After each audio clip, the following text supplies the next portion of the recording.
Welcome to another episode of China Update, where I provide you with the most up-to-date political, economic, and geostrategic analysis on the world's number 2 economy. My name is Tony. Let's jump in. Okay, happy Friday everybody. I hope you had a productive week and I wish you all a restful weekend ahead. We begin as we normally do with the economy, and first up we need to cover a development which is quite important to note but is quite technical. There may be some in the audience that don't follow. That's okay. For those who do follow, it's important to note.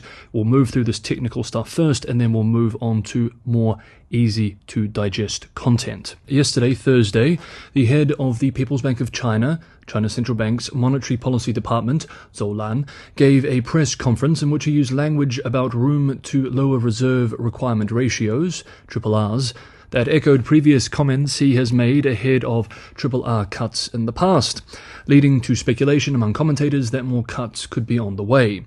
Zhou said that there is still space for more cuts considering the average reserve requirement ratio for financial institutions is at about 7%. He also cautioned over constraints on decreasing deposit and lending rates further due to narrowing bank profit margins and money flowing into asset management products. We've discussed this over the last week or so. Chinese financial media outlet Caixin writes that discussing enhancements to the monetary policy framework, Zhou outlined 4 areas of focus: refining the regulation of monetary policy variables, reforming the interest rate regulation mechanism, expanding the monetary policy toolbox, and improving policy transmission channels. A move to using price-based regulatory tools such as interest rates rather than quantitative targets is a central component of the strategy, he added. Zhou stressed the importance of refining the interest rate regulation mechanism, noting that the People's Bank of China has redefined the 7-day repurchase operation rate as the primary policy interest rate, moving from interest rate binding to fixed interest rate binding, and so improving institutional control over liquidity management. Zhou made similar public comments last January and in July 2023, days before the central bank acted to reduce the RRR. China last announced a change to the reserve requirement in January. Okay, that is the more technical stuff out of the way. Let's move on to the easier to digest content. The central bank is obviously concerned about more slowdown in the economy. Yesterday we covered how global banks are all cutting their China growth forecasts. Today, Nomura joins this pessimistic group. In their latest note, Nomura Securities has given a cautious forecast for China's economic growth, expecting it to be limited to 4.5% in 2024 and 4% in 2025, slower than the 5% growth in the first half of this year. Meanwhile, yesterday too, JP Morgan Chase & Co. abandoned its buy recommendation for Chinese stocks.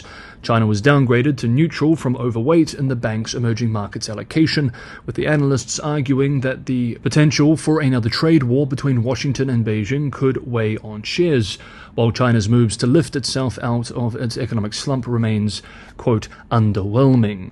End quote. The note expressed, quote, the impact of a potential tariff war 2.0, with tariffs increasing from 20% to 60%, could be more significant than the first tariff war. We expect China's long-term growth to trend down structurally due to supply chain relocation, the expansion of US-China conflicts, and continued domestic issues. End quote. Next up for the economy, US-based Bloomberg reports that Beijing has been managing the value of the RMB by directing state banks to use swaps to build short positions in the dollar, exceeding $100 billion since last year.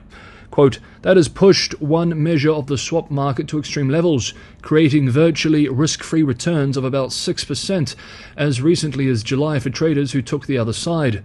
While those returns have since moderated, and there's a chance Chinese banks may ultimately profit if the yuan strengthens, people familiar with the trades estimate banks racked up anywhere from $5 to $16 billion in mark-to-market losses when the currency slumped earlier this year. End quote. Bloomberg writes that it's the latest side effect of China's shifting approach to currency management. Quote, following a botched devaluation in 2015 that led authorities to burn through $650 billion of foreign exchange reserves trying to stop the yuan from falling to levels they feared could prompt capital outflow or harm domestic companies who'd borrowed abroad. End quote. With banks now bearing the brunt of efforts to support the yuan, the authors argue China has been able to stabilize the currency without a drop in reserves that might encourage a pile-on by bearish speculators keen to test how much firepower the People's Bank of China is prepared to deploy. Brad Setzer, senior fellow at the Council on Foreign Relations, explains that, quote, the advantages of using the state banks for backdoor intervention is fairly obvious. It disguises the state's role in the market, and it avoids the scrutiny that comes with direct People's Bank of China intervention, both public scrutiny and international scrutiny. End quote. Bloomberg adds that in the absence of public data or clues in earnings reports, traders and analysts estimate that the big Chinese banks have accumulated $100 billion to $400 billion in short dollar positions as early as August. Quote, based on different models and data sources, all calculations point to paper losses in the billions of dollars. End quote. Now, finally for the economy, recently Peng, chief economist at Northeast Securities, delivered a keynote speech called China's Capital Market, Breaking the Game, where he detailed the relationship between confidence and demand. The speech, which is quite pessimistic, especially considering the sensitivity of the subject matter, has gone viral on the Chinese internet. In his speech, Fu questioned the source of consumption upgrades over the past decade. Quote, what exactly drove the consumption upgrade of the vast middle class? If it was based on income, with wages rising from 10,000 to 20,000 and then doubling to 40,000, there would be no issue with consumption upgrading. I have no objections. End quote. However, if the consumption upgrade was based on wealth effect brought by rising real estate prices, quote, it signals a very dangerous situation. End quote.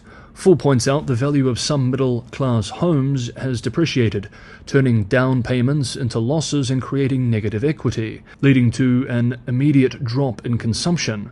Quote, people used to buy 40 yuan coffee, now they opt for 8 yuan, buy one get one free deals. The consumption downgrade caused by the depreciation of home values cannot be compensated by any other income, as real estate constitutes the major portion of their wealth. End quote. He noted a particular phenomenon in recent years. Quote, residents are not consuming or investing, but savings are growing abnormally. End quote. At the same time, people are only saving and not borrowing, and some are even choosing to repay loans early. This phenomenon is usually explained as a lack of confidence. However, Peng believes it might be more than this. Quote, essentially, residents don't have money. If they had money, they would naturally spend it without needing stimulation. I've always opposed stimulating consumption. Consumption is a preference. If individuals have enough risk appetite, income, savings, and future outlook, they will naturally spend it if they have money. If everyone here had $1 million in their pocket, they might immediately go to Macau to spend. Not spending is not because of lack of stimulation, but because there is no money in the pocket. End quote. Next up, we have two more important developments to cover, but just quickly, if you're enjoying this episode of China Update, please do me a huge favor and hit the like button. The channel has not enjoyed too much blessing from the YouTube algorithm over the last month and a half. Hopefully we can turn that around, and sharing, liking, and subscribing is a huge help. If you subscribe and hit the bell notification, you'll be on top of these latest updates as they're released. It's amazing that the channel could hit 75,000 subscribers this week. Like I said yesterday, thank you so much, everybody, for the incredible support. It's an honor and a privilege to be able to produce this work every day and have you all follow along. I am deeply grateful for that opportunity. Thank you. Now, let's continue with the episode. In what some domestic commentators are calling a national humiliation, yesterday, China's men's football team lost to the Japanese 7-0. The Chinese national football team faced Japan in their first match of the World Cup qualifiers. This is soccer for our North American friends. I'll use the two interchangeably. After the defeat, China's Croatian coach expressed, quote, Japan are very strong. They are the top team in Asia, and it's not just Asia. They are a world-class team. We will work together to see if there is anything we can learn from this game. End quote. Nevertheless, this is a huge defeat, and at the hands of Japan, it may particularly sting the pride of some Chinese. China has a lackluster record in soccer despite hosting one of the sport's largest followings, which officials have estimated at more than 100 million fans. Its men's national team has reached the World Cup only once, in 2002, when it lost all 3 group stage games. A question that begs to be answered then is, why has the Chinese men's team been so poor? After all, China has a keen interest in the game, like we just said, a population of 1.4 billion people, and a powerful leader in Xi Jinping determined to see his country succeed in the sport. As the US-based Wall Street Journal wrote in a report last year, quote, "Some sports industry experts argue that the Communist Party's desire to micromanage society, an instinct that has intensified under Xi's top-down leadership style, has been stifling the ground-up initiative and innovation needed to develop soccer and nurture long-term success from the grassroots. Others point to problems in the business models of many Chinese soccer clubs, which lack sustainable revenue streams and rely heavily on cash injections from corporate investors." End quote. However, Xi Jinping himself has given another strong answer: corruption. And the country is going through a widespread anti-corruption campaign in this space. Earlier this year saw the release of a 4-part documentary produced by state broadcaster CCTV on this very issue, and in the 4th episode stated, quote, "The football sector has been plagued by systemic and devastating levels of corruption." End quote. Since late 2022, party inspectors have detained some of China's most prominent soccer personalities, whom they accuse of giving and taking bribes, manipulating games, and trading favors. Earlier this year, the former president of the Chinese Football Association was sentenced to life in prison, accused of taking bribes and committing other financial crimes. Other high-ranking officials sentenced to prison for taking bribes at the time included the former head of the National Athletics Association, Hong Chen, who was sentenced to 13 years, former high-ranking football official Chen Yongliang, who received 14 years, and Dong Zheng, former CEO of Chinese Football Association Super League Company, for 8 years. Next up, and finally for today, prominent sonologist, former Australian Prime Minister, and current Australian Ambassador to the United States, Kevin Rudd, has delivered the 2024 George F. Kennan Lecture to the U.S. National Defense University. The speech has been praised by many Western China commentators as provocative and thought-stimulating. The speech was based on his Oxford PhD dissertation, which will be published as a book next week, called On Xi Jinping, How Xi's Marxist Nationalism is Shaping China and the World. I plan on reading this as soon as it's released, and may do a special China Update book club video examining it. Let me know in the comments if you would like to see this. In his speech, the former Prime Minister told the US audience that China is prepared to escalate its aggressive military action in an attempt to deter US containment, and is now worried that such behavior could trigger a small or even larger war. He has warned that Xi Jinping's new doctrine of national self-sufficiency and securitization of Chinese economic policy appeared to be in anticipation of international sanctions in the event of a major Taiwan contingency. He said Xi was growing more confident and is prepared to embrace more risk because the Chinese leader believed that, quote, China was now an irreversible force with the strong winds of history at its back, end quote. This is very heavy stuff to cover, particularly just before the weekend starts, but cover it we must. We end today by examining some of his speech, which is called The Interrelationship Between CCP Ideology, Strategy and Deterrence. We now quote selected excerpts directly. The PRC, since its founding, has seen itself as an ideological and strategic adversary of the United States, with at best the partial exception of the period from 1971 to 1991, during which Beijing identified Moscow, rather than Washington, as its principal contradiction in the world. Any comprehensive understanding of contemporary Chinese concepts of deterrence must be anchored within the CCP's overarching Marxist-Leninist ideological and analytical framework of historical materialism and dialectical materialism. This may seem arcane to a modern American audience, but this is a problem of projectionism. We should not simply assume that Beijing is driven purely by hard-baked doctrines of strategic realism, in which deterrence is just one of realism's subsets. It is true that realism occupies a central place within the modern Chinese strategic mindset, which is why John Mearsheimer, for example, has so many admirers in Beijing. But in the CCP, both realism and deterrence are located within an even deeper ideological framework of Marxist-Leninist dialectics, with which we also need to be familiar. Not least because every single Chinese leader today, civilian or military, is schooled and drilled in dialectical analysis. Furthermore, while ideological worldviews and analytical methodologies have always loomed large within the CCP political firmament, under Xi Jinping there has been an even deeper ideological revival. Marxist dialectics have been the subject of multiple Politburo and other leadership study sessions.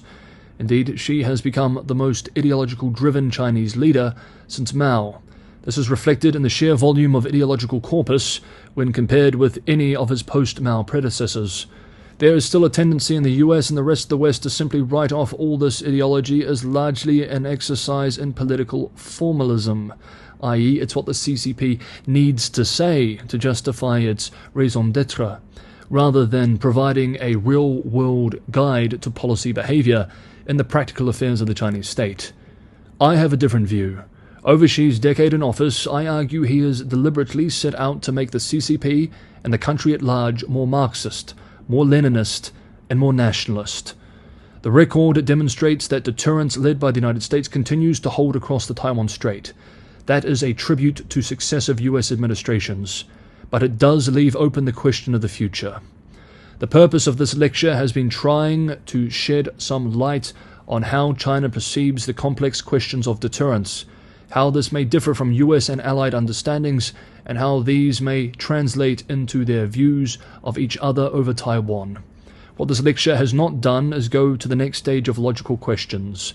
Namely, will current policy settings enable the US to continue to successfully deter China in the future?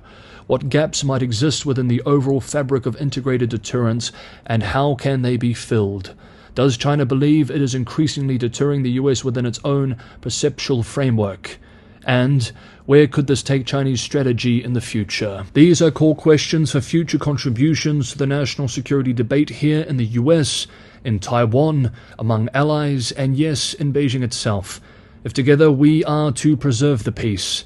They are not just core questions. They are intrinsically hard questions, multi-dimensional in nature and now increasingly urgent.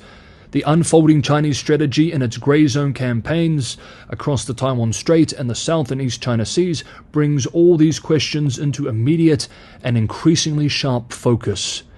These are all measures short of war, as Kennan would perhaps remind us from the title of his original lecture series here in this storied building back in 1946.